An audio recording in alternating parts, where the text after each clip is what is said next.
Un pétrolier russe a résonné, des sous-marins tapis dans les profondeurs et une Europe laissée seule. Que révèle ce bras de fer inédit entre Washington et Moscou, en plein Atlantique? Les États-Unis viennent de saisir un pétrolier sous pavillon russe. L'annonce a déclenché une onde de choc immédiate au Kremlin qui déploie aussitôt une flotte militaire, comprenant plusieurs sous-marins.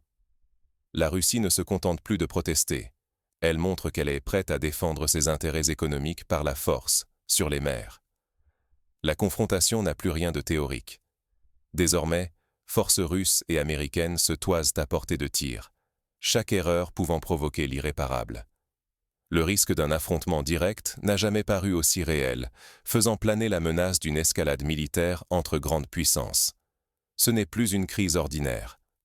L'incident marque le franchissement brutal de la ligne séparant sanctions économiques et interventions armées, laissant l'Europe incroyablement vulnérable et mettant en danger la sécurité des échanges mondiaux.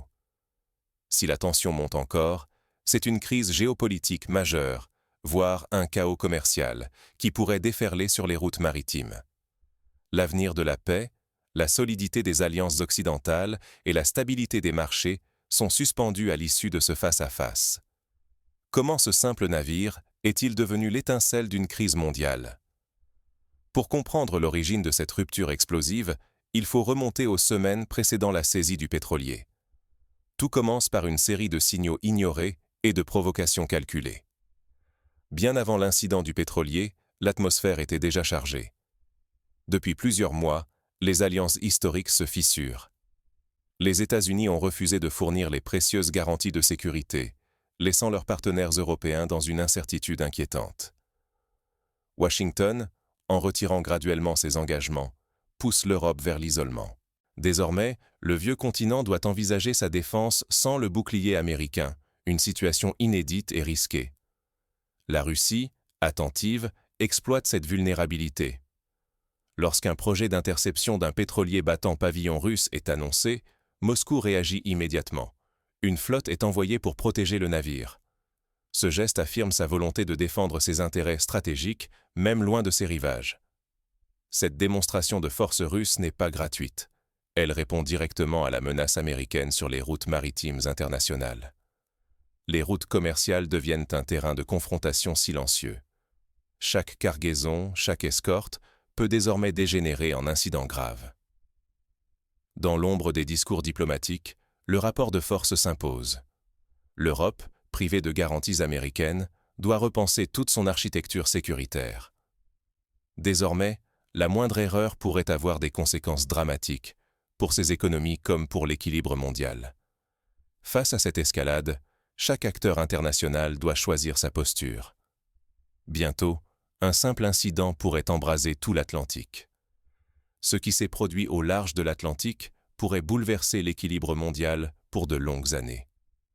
Imaginez un immense pétrolier russe, brisant les flots glacés, escorté en permanence par plusieurs navires de guerre et un sous-marin d'attaque. Moscou n'a rien laissé au hasard. La cargaison, précieuse et hautement symbolique, bénéficie d'une protection militaire jamais vue hors des eaux russes. Mais l'histoire ne s'arrête pas là. La marine américaine, résolue à faire appliquer des sanctions de plus en plus strictes, mise sur une interception risquée du convoi. Officiellement, Washington parle de contrôler des marchandises soupçonnées de contourner les mesures internationales. En réalité, c'est un pari audacieux. Les forces spéciales américaines tentent un abordage, comptant sur la surprise et la rapidité d'exécution. La tension grimpe d'un cran lorsque l'escorte russe détecte la manœuvre. Les bâtiments prennent position de riposte, les systèmes d'armement s'activent, tandis que les sous-marins restent en embuscade, prêts à réagir au moindre geste hostile. Un affrontement direct n'est évité que de justesse. Quelques minutes d'hésitation, des échanges radio tendus, et la situation menace de basculer. Pendant ces instants suspendus, le monde retient son souffle, conscient qu'un seul faux pas pourrait déclencher un conflit armé majeur dans l'Atlantique Nord. Pour les analystes militaires, le précédent est alarmant. Jamais depuis la fin de la guerre froide, la frontière entre commerce et intervention militaire n'avait été aussi ténue. Désormais, escorter un navire marchand devient un acte de défi ouvert. Mais l'impact ne se limite pas à la mer. Sur Terre, en Europe, les répliques politiques s'annoncent tout aussi explosives. À Bruxelles comme à Paris, les dirigeants cherchent déjà comment réagir à cet incident sans précédent. Les tensions s'infiltrent jusqu'au plus haut niveau des institutions européennes. Et si cette crise bouleversait les fondations mêmes de la sécurité européenne? Depuis que le pétrolier russe a été arraisonné en Atlantique, une onde de choc secoue toutes les capitales du continent. Washington, jusqu'alors garant, semble prendre ses distances, laissant l'Europe vulnérable, exposée à ses propres failles et à l'incertitude d'un soutien américain désormais incertain. Pour la première fois, l'Italie et l'Allemagne annoncent publiquement qu'aucun soldat ne sera envoyé en Ukraine. À Rome, la chef du gouvernement martèle que la solidarité restera politique, mais qu'aucun militaire italien ne franchira la frontière. À Berlin, le chancelier ferme la porte à toute implication militaire, limitant l'aide à la diplomatie et au financement. Ces déclarations révèlent une lassitude croissante et une peur profonde pour l'avenir de la sécurité collective. Dans ce vide laissé par Washington, Moscou semble prêt à pousser son avantage. Les navires russes patrouillent l'Atlantique et l'OTAN hésite, ce qui nourrit l'impression d'un rapport de force en pleine mutation. À Bruxelles et Berlin, le débat s'enflamme. Une autonomie stratégique européenne n'est plus une option, mais une urgence. L'alliance transatlantique, jadis inébranlable, vacille. Les alliances et la capacité de l'Europe à assurer sa propre défense sont remises en cause. La pression monte sur les dirigeants. Il faut inventer une nouvelle doctrine de sécurité, adaptée à un monde où l'imprévisible règne. Le sort de la stabilité économique et de la paix sur le continent dépend désormais des décisions à venir. Face à l'incertitude, citoyens comme gouvernements cherchent des réponses, conscients que chaque jour compte pour refonder solidarité et défense européenne. Mais comment l'Europe peut-elle forger cette autonomie stratégique sous pression? La réponse se joue dans les coulisses, là où alliances et rivalités se redessinent. Dans ce nouvel ordre instable, chacun doit affronter ses responsabilités.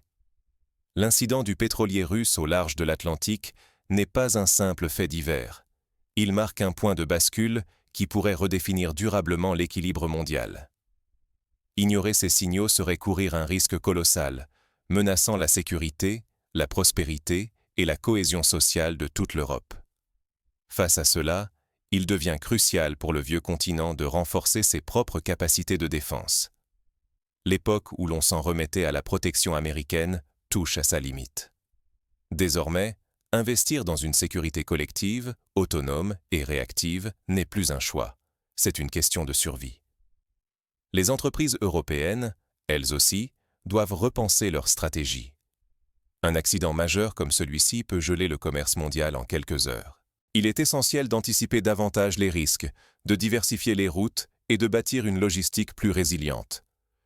Pour les citoyens, il faut comprendre que la stabilité économique, énergétique ou sociale n'est plus acquise.